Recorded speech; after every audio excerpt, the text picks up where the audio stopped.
What's good mga katay? Another day, another Shopee Pay Later project ng ating Baby G, Baby Giorno. Ito naman mga bolts, ang aking papakita sa inyo, yan ay ang body bolts para sa mga pairings, yan, pang Honda. Ito naman ay ang disc bolt. Hindi na siya yung may space, full thread na siya kasi nagpalit na ako ng disc. Ito naman ay ang bleeder. Yan, napili ko nga pala is concave bolts. Ito naman ay ang pin sa may brake pad caliper. Yan.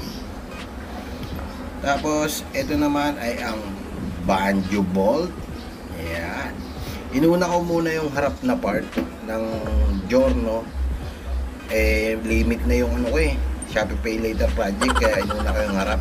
Yan naman ay ang caliper bolt, yung dalawa. Tapos ay ang front axle. Sa susunod is yung likod na part naman na mga bolts at nuts. Siyempre concave pa rin na style. Ang Shopee link ay nasa comment section.